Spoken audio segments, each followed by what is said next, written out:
বন্ধুরা সবাই কেমন আছেন? আমি বর্ণালীর একটা ব্লগে সবাইকে স্বাগত। সবাইকে জানাই গুড মর্নিং। আজকে আপনাদের সঙ্গে শেয়ার করতে চলে এসেছি ইলিশ মাছের থালি।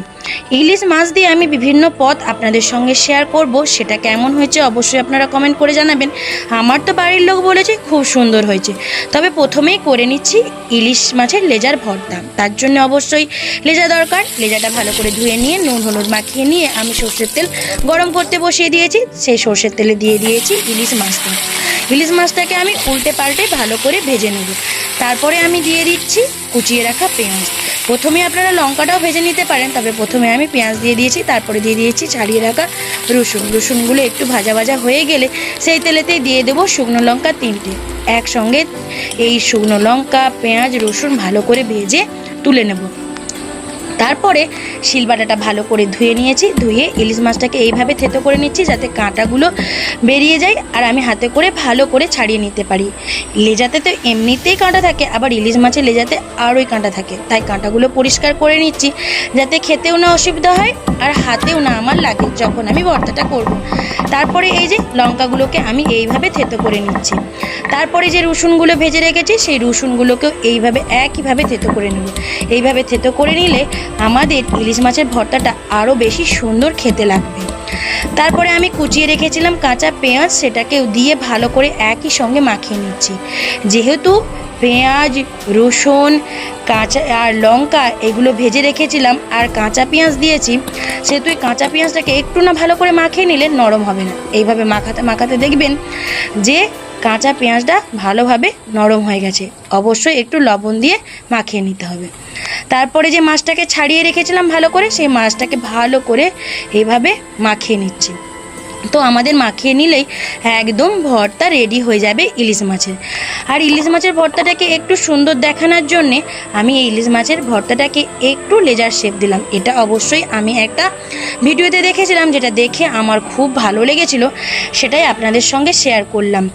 তো এটা কেমন দেখতে হয়েছে আপনারা অবশ্যই জানাবেন, আর খেতেও কেমন হয়েছে রান্নাটা করে সেটাও অবশ্যই জানাবেন। গরম গরম ভাতের সঙ্গে পরিবেশন করবেন, দারুণ লাগবে। তারপরে আরও একটা পদ যেটা ছিল ইলিশ মাছ ভাজা, যেটা খেতে অসাধারণ লাগবে যদি আপনারা এইভাবে রান্না করে থাকেন। ইলিশ মাছটাকে তো ধুয়েই নিয়েছি, তাতে নুন হলুদ মাখিয়ে রেখেছি।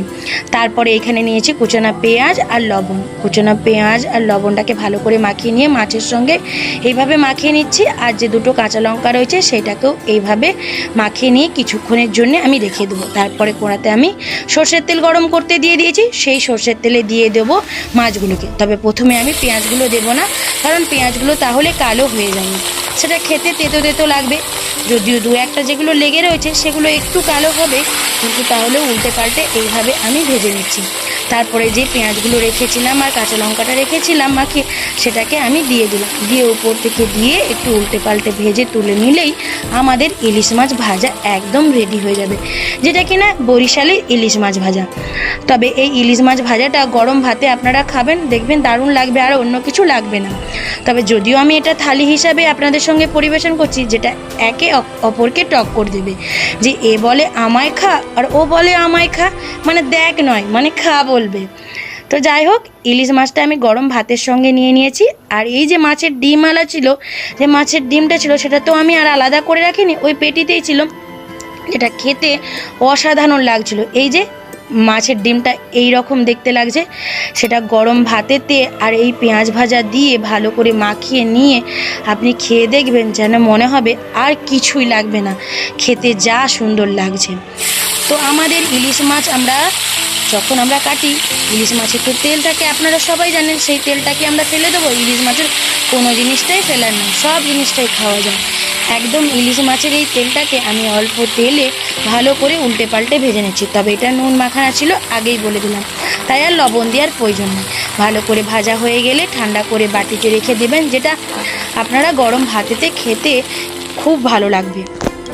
তারপরে এই যে আমি বাটিতে নিয়ে নিয়েছি গরম ভাতেতে মাখিয়ে খাওয়ার জন্য। আমি কথা দিচ্ছি শুধু এই ইলিশ মাছের তেলটা দিয়েই আপনার ভাতটা খাওয়া হয়ে যাবে। তবে আরও একটা রেসিপি আপনাদের সঙ্গে শেয়ার করছি, যেটা হচ্ছে ইলিশ মাছের পাতুরি। তবে আজকে কলা পাতায় করব না, আজকে করব অন্য একটা পাতায়। তার আগে ইলিশ মাছগুলোকে তো নুন হলুদ মাখিয়ে রেখেছি। দেখুন ডিম আলা ইলিশ মাছ, এটা পেটির পিস, আপনারা চাইলে এমনি গাদার পিসও নিতে পারেন। আর এইখানে নিয়েছি কালো সর্ষে, পোস্ত, কাঁচা লঙ্কা, লবণ দিয়ে ভালো করে আমি মিক্সিতে পেস্ট করে নিয়েছি। হলুদ আর সর্ষের তেল দিয়ে ভালো করে মাখিয়ে নিয়ে আমি এই ইলিশ মাছটাকে ভালো করে মাখিয়ে কিছুক্ষণের জন্যে রেখে দেবো। ততক্ষণে আমি তুলতে চলে যাব জমিকে ইলিশ মাছের জন্যে আমি লাউ পাতা, আজকে করব লাউ পাতায় পাতুরি। তো পাতাটাকে আমি ভালো করে ধুয়ে নিয়েছি আর শক্ত অংশটাও আমি ফেলে দিয়েছি। তারপরে মাছটা দিয়ে দিলাম, দেওয়ার পর ওই যে সর্ষে পোস্ত বাটাটা করেছি সেটাও আমি দিয়ে দিলাম, মানে ওর উপরে মাখিয়ে রেখেছিলাম সেটাও দিয়ে দিলাম। দিয়ে কাঁচা লঙ্কা দিয়ে ভালো করে এইভাবে মুড়িয়ে নিচ্ছি। আরও একটা পাতা দিয়ে মুড়াতে হবে, তবে ভালো করে মুড়ানো হবে। তাই আমি আরও একটা পাতা দিয়ে ভালো করে মুড়িয়ে নিচ্ছি, নিয়ে সুতো দিয়ে বাঁধতে হবে।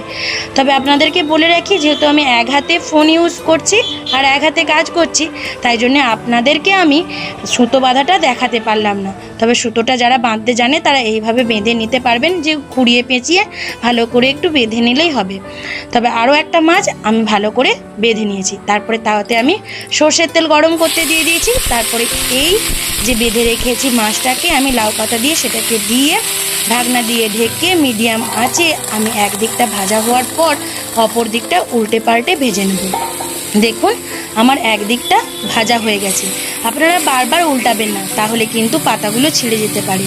এইভাবে এক দিকটা হওয়ার পর এক দিকটা উল্টাবেন, দেখবেন খুব সহজেই পাতুরিটা হয়ে গেছে। এবং মাছ এবং মাছের ভেতরে যে মশলাটা রয়েছে, মানে পাতার ভেতরে, সেটাও আর বেরিয়ে আসবে না। দেখতেই পাচ্ছেন আমার কিন্তু বেরিয়ে আসেনি। এই যে আমার হয়ে গেছে, আমি নামিয়েও নিয়েছি, যেটা পাতাটাও খেতে সুন্দর লাগবে।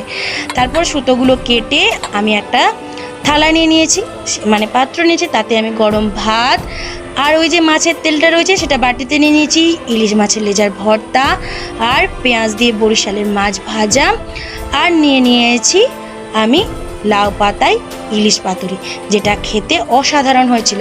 প্রত্যেকটা পদই তো সুন্দর হয়েছিল। আমার বাড়ির লোক তো খেয়ে তাই বলেছিল। আপনারা অবশ্যই এইভাবে এই রেসিপিগুলো করে দেখবেন, অবশ্যই খুব ভালো লাগবে। যদি রেসিপিগুলো ভালো লাগে তবে অবশ্যই বন্ধুদের সঙ্গে শেয়ার করবেন।